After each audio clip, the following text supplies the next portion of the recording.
ឃើញក្មេងដតីគេស្រវាខំរៀនរីរដំរេះយកចំណេះធ្វើស្ពានតែខ្ញុំផ្ទុយឃើញនំរុយប្រាក់លៀនចាប់យកតន្ត្រីកែច្នៃមកធ្វើស្ពានការងារក៏លំបាកដែរអ្នកកុំប្តេជ្ញាផ្ដួលបើអ្នកខ្ជិលណាស់ដេកស៊ីទៅវាស្រួលអនាគតនៅលើដៃវាអាចនឹងប្រែប្រួលបើអ្នកចេះសម្រួលបើអ្នកចេះសម្រាពួកយើងត្រូវជំនះជោគជតាយើងមិនអាចទៅពឹងព្រះមានថ្ងៃលិចក៏វាមានថ្ងៃរះបើអ្នកចង់លេងដើម្បីឈ្នះបើអ្នកបរាជ័យបានពីអាយុអ្នកផ្ទះខ្ញុំដេញចាប់ព្រៃសម័យទោះដឹងថាវាហ្វល់ទោះដឹងថាវាមិនហ្វាន់ដូចជាពាក្យគេថានេះជារឿងពិតមិនមែនជារឿងនិទានវាមិនមែនជីវិតអ្នកសុំអ្នកស្នាប់មាត់ភ្លេង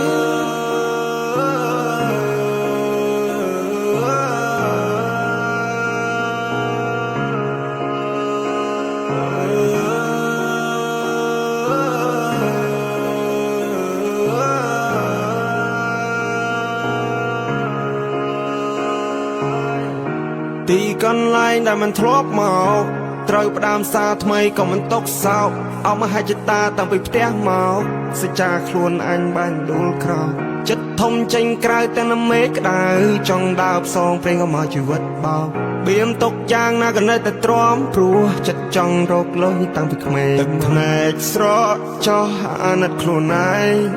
300គីឡូម៉ែត្រខ្ញុំត្រូវខំសាងតំណែង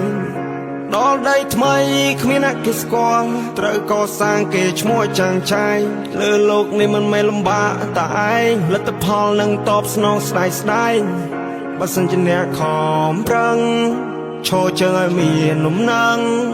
មួយច្បាស់ដូចក្តឹងភាពក្រលំបាកខ្ញុំហឹងជីវិតគ្មាន control អល់យើងជាម្ចាស់កប៉ាល់ខ្ញុំប្រាសំលេងវាយភ្លេងដូចជាអ្នកបដាល់គ្មានឧបសគ្គណាអាចធ្វើឲ្យខ្ញុំចាល់ជីវិតនេះខ្ញុំរលេងបលលេងដូចជាបាល់ខ្ញុំជាក្មេងម្នាក់ដែលខុសពីគេជួយចិត្តយកឧបករណ៍ភ្លេងយកមកលេងទូអ្នកដតីគេមើលមកខ្ញុំឃើញផ្សេងតែនេះគឺជាខ្ញុំមិនជួយចិត្តសំដែងមិនជួយចិត្តខ្លាញ់ខ្លាយជួយចិត្តសាសនាដែរឲ្យគ្រួសារសប្រាយនេះជាការពិតខ្ញុំមិនដោះស្លាប់តែខ្ញុំនឹងហោះឲ្យបានឆ្ងាយមានគេសើចមានគេយំព្រោះជីវិតខ្ញុំទុកនៅលើដៃរបស់ខ្ញុំជាអ្នកអងជើងរបស់ខ្ញុំចង់ដើរស្រេចតែខ្ញុំគ្រួសារគ្មានលុយដុំតែខ្ញុំអ្នកបង្កើតលុយដោយខ្លួនឯងម៉ាក់ប៉ាខ្ញុំបង្រៀនកូនហើយឲ្យប្រឹងប្រែងជីវិតខ្លួនឯងកុំពឹងលើអ្នកដទៃប្រយ័ត្នណាពាក្យសម្ដីនិយាយច្រើនតែគ្មានន័យ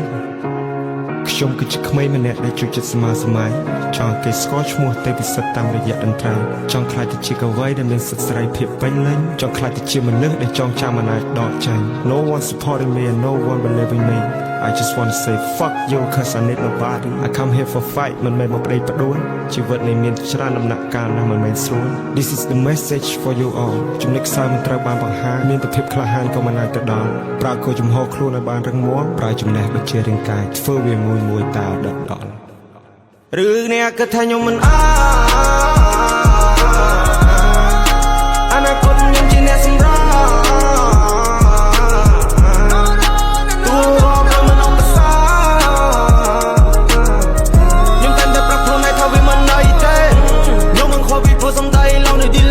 ជីវិតខ្ញុំអ្នកសម្រេចមិនមែនសម្រេចលើមាត់គេ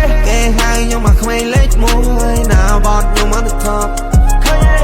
ពេលនេះខ្ញុំស៊ីដេកលេងព្រោះខ្ញុំចាប់បិទមាត់ពូនឲ្យសោះណាធុញទ្រាន់នឹងជីវិតខ្ញុំធ្វើໄວមិនទាន់ស្គាល់ខ្ញុំក៏មួនសនងត់ក៏រត់ពីសំដីគ្រប់យ៉ាងដែលអ្នកឃើញសិតតែខ្ញុំកំណត់គេហៅខ្ញុំមកក្មេងលេខ1ណាបត់ខ្ញុំមកទៅថប់ពេលនេះខ្ញុំស៊ីដេកលេងព្រោះខ្ញុំចាំបិទមាត់ពូនឲ្យសោះធុញទ្រាន់នឹងជីវិតខ្ញុំធ្វើໄວមិនទាន់ស្គាល់ខ្ញុំក៏មួន